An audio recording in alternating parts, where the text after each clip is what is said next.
there's one thing I hate doing, it's going to the emergency room. This has not been my week. First, I almost got struck by lightning while hiking a mountain. Hey, I have great reception up here. Look at the hair sticking up off of my head. Like every piece of hair was like doing this. Marco told me to run and I freaking ran so fast. That's your cue to run for your life. You're about to be hit by lightning. But today, I'm headed to the hospital because I can't walk. Let me explain. 3 times a week, I use the Stairmaster. Well, today I decided to run outside and do sprints up the mountain instead. Everything was good until I was running downhill for the 3rd time and fell, twisting my ankle. And basically, I just twisted my ankle while I was running earlier today. The way that my ankle went is just, it kind of like turned out like this. I was in so much pain. I couldn't put any pressure on it without having a sharp pain shooting up my leg. I thought everything was gonna be okay until the internet got the best of me. I started watching a bunch of YouTube videos telling me that it could be more serious. My husband thinks that there's nothing wrong with me, and I happen to think personally that something is sprained and torn terribly bad in there. So we're gonna find out by the end of this video who's correct. Did I break it or did I sprain it? We were headed into urgent care so I could be seen quickly by a doctor, but then this happened. And close? We got there too late. Dang. Okay, thank you so much. I appreciate that. Thank you. I sprained my ankle while I was running. Yeah, I can't put any pressure. So now I had to decide, am I gonna get this looked at or should I just go back home? I was trying to come to minor ER because it's cheaper, just to be honest. Like, it's just like a walk-in, you know? And now if I go to the hospital, it's gonna at least be $400. And I know that my foot is worth it, but like, I probably would have been like $100 in here, you know what I mean, versus $400. And it's not like it's might need to wait till tomorrow. I just don't want to do it on Braylon's birthday.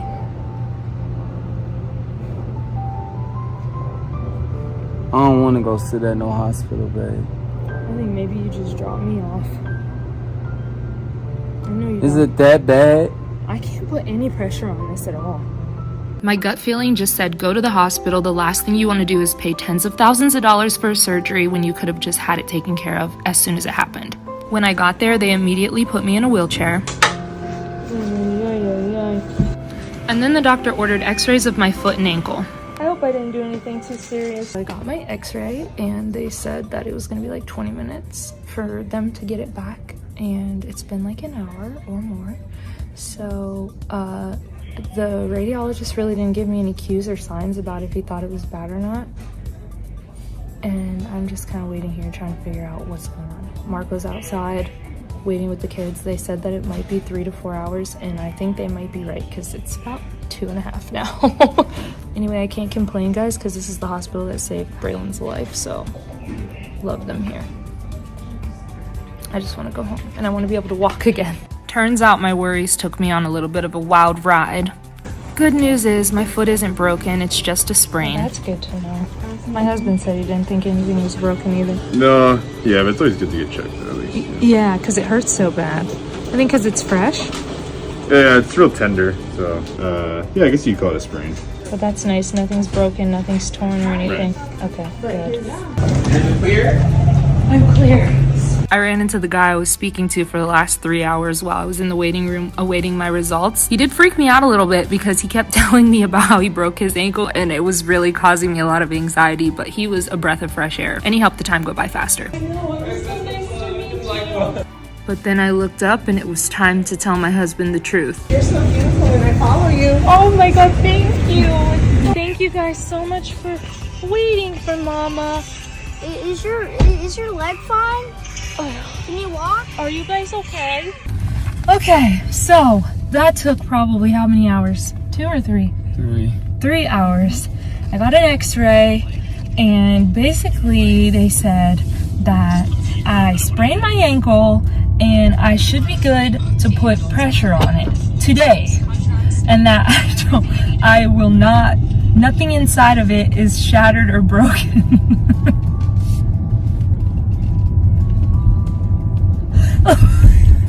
So Marco was the realist in today's pessimist versus optimist challenge. But I'm so glad that we went to go. Thank God you are right, babe. Get checked out. Of course, Marco's first concern when I get home is taking off my shoes before I step on his couch and carpet. Let's hop over here. But here's the thing, even though it's a sprain, it's still very painful. And I hate putting my foot on the ground. It hurts so bad. Don't run and play around, kids. You know, there's something oddly humbling about not being able to walk, and I'm just so thankful that my family is so supportive. Braylon, can you bring me a water spooler? I love you. I love you too. This is Mark Cannon's unspoken love language. You nasty little. I never knew how difficult it would be to go to the bathroom with a sprained ankle. I think it'll feel better tomorrow. There is such a privilege every day for people who can get up and walk. Shoot, my butt itches. I can't do it. I gotta just go like this. If you listen to your husband, you'll be better off, dude. You just don't. Braylon is my little warrior.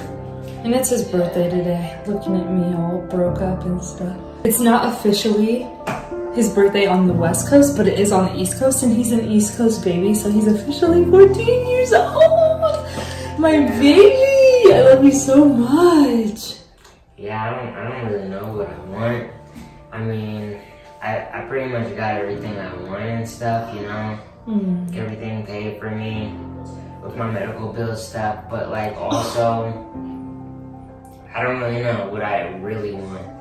You gotta think of 'Cause, something. like, if I say what I want, which are things that I don't really. He asked me for something and I told him no. It was an electric scooter. That first because Because you could end up looking like me right now. Yeah. With a sprained ankle or worse. Because a lot of people keep getting effed up. They can't move for the rest of their life off of a electric scooter. And especially you with the heart stuff. So guys, I didn't want to get him an electric scooter because I was like, I just don't want to risk nothing with this kid. Whenever you get out of the hospital, which I did when I first stood up after, you know, coming back to life from that tragic incident, when I stood up, it was pretty hard, and I think that's probably what you're feeling, but it's just in this foot, but it was in both feet. Oh my and that's God. because, you know, your brain's very important for the heart as well. So, if your heart stops, then none of your organs stop. None of your organs work. I think that you're the best person I could have talked to about this today because you know how I feel. As our day came to an end, here I am surrounded by the most amazing support system. My boys and my incredible husband each lending a hand or two to make sure I'm as comfortable as I can be. We're hoping the old lady. The world may slow down when you're dealing with a sprained ankle, but the love and care from my family has been anything but slow. I'm reminded that sometimes it takes a stumble to realize the strength of the arm that can catch you. I'm so thankful for my family taking a challenging day and turning it into one full of love. It all started when a harmless football game date night with my husband turned into the single-handed worst day of our lives. Yep, that's me, and a little over 9 months ago, I died and came back to life. They came and told me, I want to let you know your son's alive. We have a pulse. You saved his life. Braylon has been dealing with cardiac health issues since he was 12 years old. He suffers from a very rare genetic heart condition called QT syndrome. And today, I'm kind of excited and nervous to meet the paramedics and the people who saved my life. These are the people that found me without a heartbeat, and they shocked me and brought me back to life. And like, it just means the world to me that I'm going to be able to see them today. Braylon has already thanked the ICU hospital staff, the emergency room hospital staff, but the last staff that he has not been able to thank are the firefighters and paramedics that came to actually save his life. You got a glove on because you're Michael Jackson. No. I'm not Michael Jackson. I'm just wearing the gloves so I can look cool. Oh, That's it. cool kids wear gloves. Only one.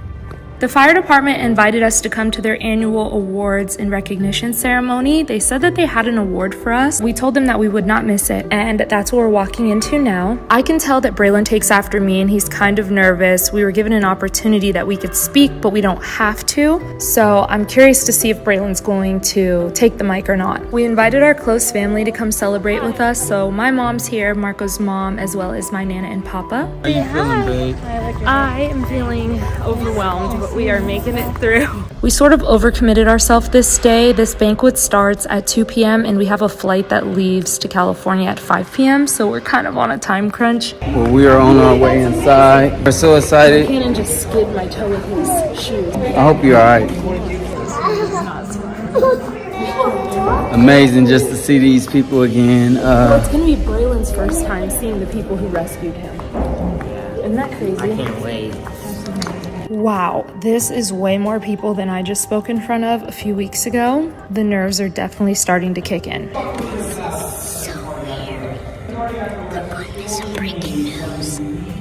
He's telling us that in the first 6 minutes of cardiac arrest, you are the responder. It is my pleasure to recognize our first cardiac survivor and the citizens who are on scene that serve as citizen lifesavers. And so if you're here, please join us. First is Mr. Braylon Rogers. Mr. Braylon Rogers and his family here with us today. Brooke, Braylon's mother, is a former nurse. And she said that they had gone to a Vegas Gold Knights game a couple hours earlier in the day and were considering going out that evening but decided to stay home, thankfully. She, her husband Marco, and Braylon were in their living room when Braylon had passed out. They were in the process of getting him into the car in the garage when Braylon went unconscious, unresponsive, and Brooke immediately began CPR and called 911.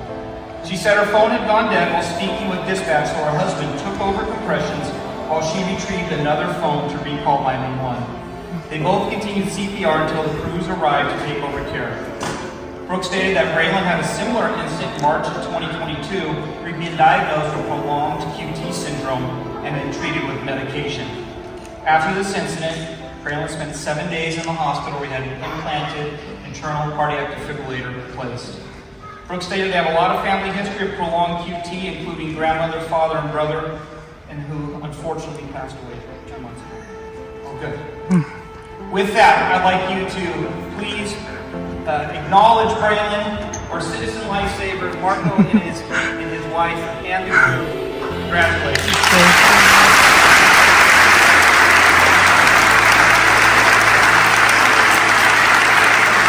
Thank you guys so much.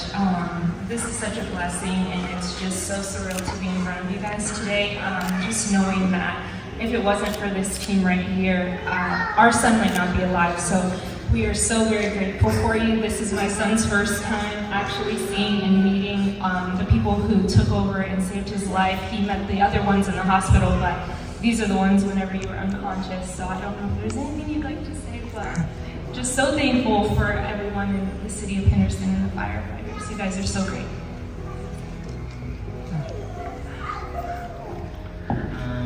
I just wanted to say I'm so thankful for my mom and my dad and my whole family, honestly, and for the man above, the Lord God, and of course the fire department, and yeah.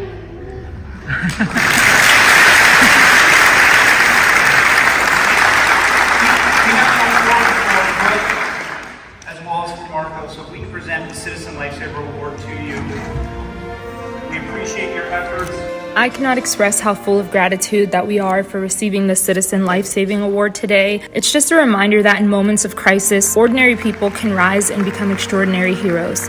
It's so important to me that my son understands and knows how much of a blessing his life is and that he was 100% destined to still be here. I'm so thankful that he got to meet these men who saved his life. So Braylon, butterflies when you was up there. You was a little nervous, but I think you handled yourself very well on stage in front of a crowd, and most definitely just being surrounded by the people that brought you back to life. And how does it feel meeting those people for the first time after after your cardiac arrest? Yeah. Well, I mean, I was trying not to freak out because, it's just such a blessing to be able to see the people who saved my life. And like I said, I was kind of scared to talk on the microphone because being in front of 500 people that you've never seen, you just have to say what you truly mean to say. So that's why, I mean, I don't know how I felt. I just felt so excited, so... You've never done that before. Yeah, that was like your first time ever. It's been a while since we've given you guys an update on Braylon's health, and I see it in the comments all the time. How's Braylon? What's he up to? I'm still praying for him. And I just want to say thank you guys, first of all, so much for just caring about our son in that way and our family. It means a lot. So, as most of you know, it's been over 9 months since we've had an issue with Braylon's heart. He's been successfully healing. His incisions and his surgery went really well. We haven't had any incidents. The ICD has never had to go off, which is beautiful. We haven't had any issues. He's still on his every 6-month checkups. And I think he has one coming up here actually really soon to be looked at. But to me, Braylon is doing really well. He just has to stay on top of his medication and, you know, keep that heart rate low so that he doesn't go into that VFib. But I wanted you guys to know that he's doing really well. Me and my wife was presented with the Citizens Life Saving Award. This is so cool. And this is so amazing for just... I can't believe they even do this. Yeah, I know. I couldn't believe it. So, in the city of Henderson, Nevada, they presented me and my wife this that night. So. What I think was really cool is, like, usually as a nurse, and what I notice is, like, nurses and healthcare professionals, like, you go unnoticed, and, like, people don't really notice all that you put in and the hard work that you put in with taking care of people day in and day out on your shift. And, like, the fact that I feel like I finally was recognized, and my husband and my family were finally recognized for something, like, this is huge to This is me, very huge, like. because one, not just huge for us and like our family, but huge because it speaks volumes about how the littlest act of just knowing what to do can save someone's life. In our instance, it was CPR. So I just look at this as like, wow, this is going to help continuously change other people's lives. Like, everyone in that room's perspective is just a little bit more shifted, and our story was known and heard by all of them. And now whoever's watching today. So, like, I just feel like that's really special, and that's what this really means to me, is knowing that Citizen Life Saving Award, like, who knew that they even give awards like this? Man, this is going on the shelf. This is like the main trophy though. Yeah. Like, honestly, no YouTube plaque, no TikTok plaque, or nothing could compare to this, because this is a life-changing and life-saving one. This is worth more than anything. Yeah. So we really appreciate every single last one of you. We love you. Stay tuned. We love you guys. Peace. Hey guys, I'm a little under the weather right now. I'm like battling a stuffy nose. Like, something went staggered through our house a couple weeks ago. It hit Cannon first, then Yeah, Marco. then it hit me, and then it just hit everybody, even the baby. But the baby knocked it out real fast, huh? Yeah, it was really weird how it hit everyone. Like, it hit all the boys first, and like it's just now getting to me last week, and then like really compromising my whole nasal passageway this week. But we wanted to get on here because we have like so much going on. Yeah. There's a lot of unfortunate news that we have to share with you guys. I guess we don't have to share it, but at the same time, I have been sharing it because I've always been like very open and transparent with you guys about things that are going on in my life. And I feel like, yes, like I love to share the highlights of everything. That's good, but at the same time, like, I want you guys to feel like you can relate to me as well if I'm going through something. Yes. And just know that you're not alone. So it's the holidays, and I'm sorry, I'm probably going to speak through most of this because Marco, like, he knows what's going on and he can pitch in where he wants to, but like, it's just been a rough week for us. So pretty much I am one of 5, right? My mom has 5 children, and me and my 2 brothers were kind of like the first set. So let's just say Brooke, Michael, and Joshua, right? So Joshua is our baby brother. He's the middle child, but unfortunately he was found dead in the car on his birthday. And so my stepdad had actually came down and he commanded that his body come back to life in the name of Jesus. And then they had a heartbeat, and then they had to perform like CPR and everything. And so then the ambulance had came to come get him, and he coded. It's called coded when your heart stops and you die. 3 more times, I believe, on the way to the hospital. I'm sorry if I don't have all, like, my mom would probably be such a better person to talk to, but I'm just trying to relay to my friends and family that do know, and just for anyone that's going through this. So a little backstory, my brother has always had like some issues with his kidneys and things like that. And so the last week we've been a little MIA and not posting as much, and just kind of like dealing with family stuff because my brother's been in the hospital suffering, and he was found, like I said, unconscious and just pretty much like just in bad, like he had to be on life support. I feel like I shared that on shorts. And so the past week, since December 7th, the morning of, he has been in ICU and like on all these life-saving measures. And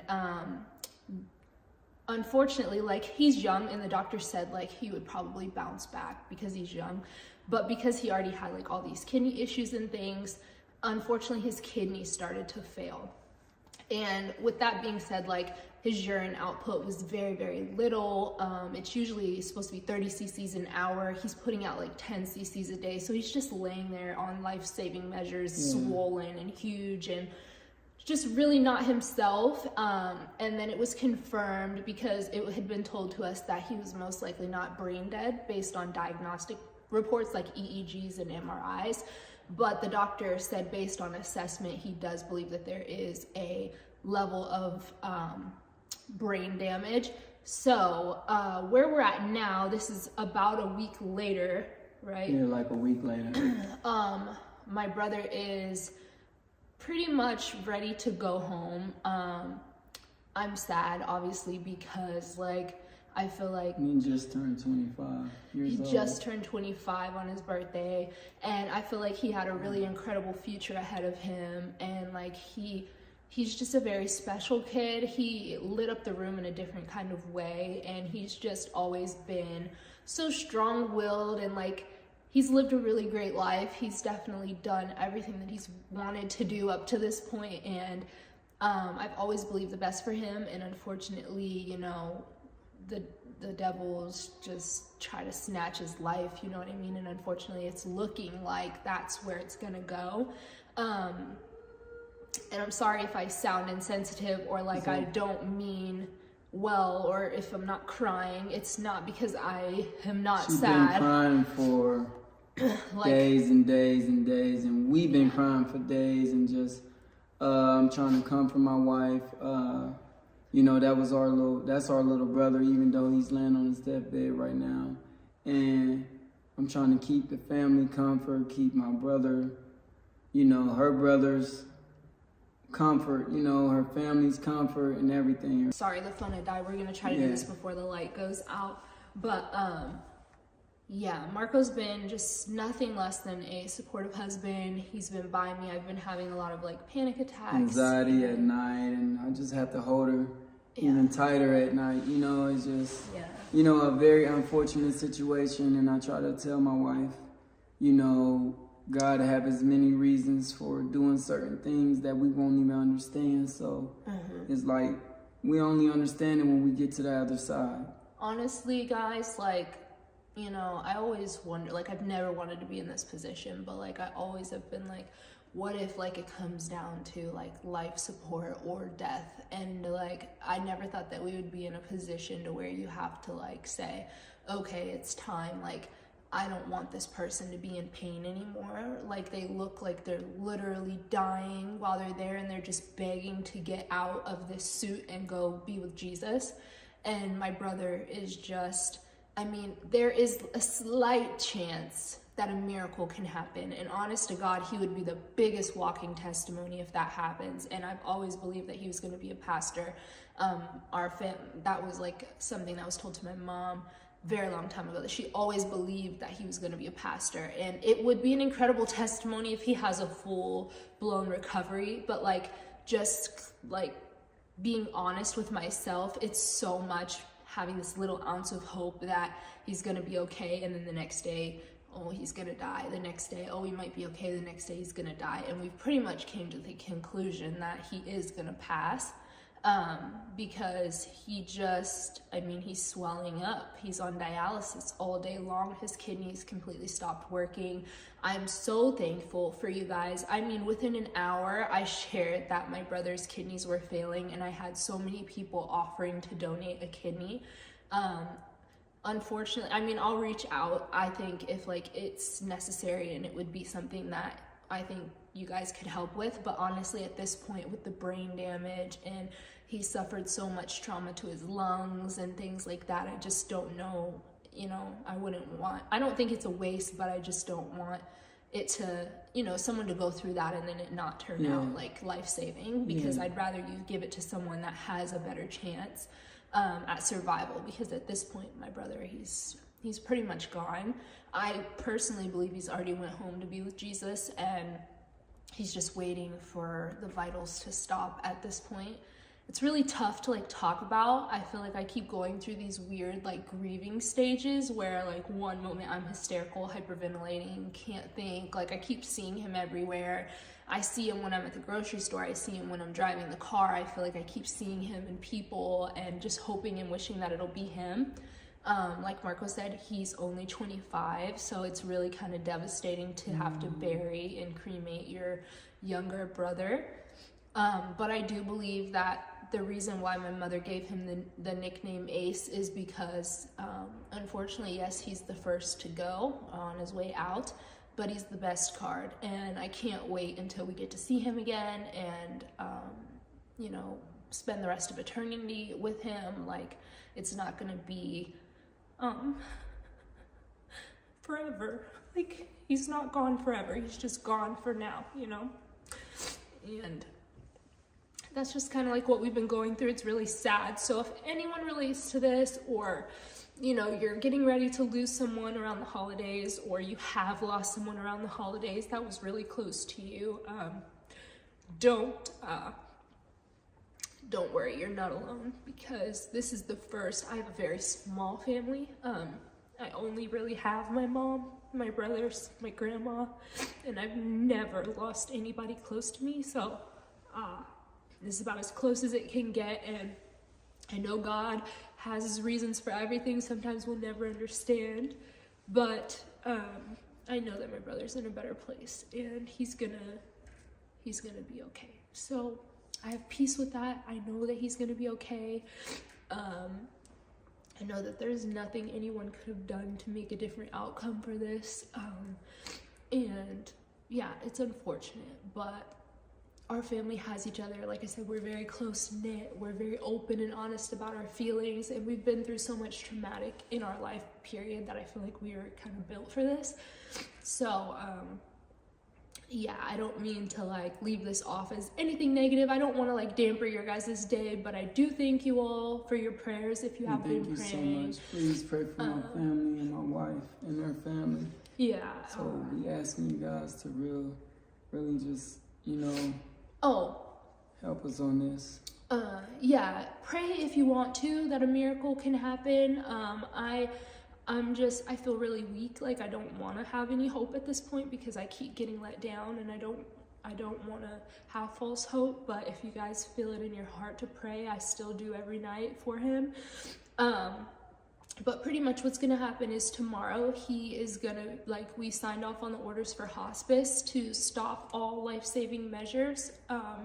So pretty much they're gonna take out the tube, they're gonna take off the dialysis, they're gonna take everything off and see if his body can fight this on his own.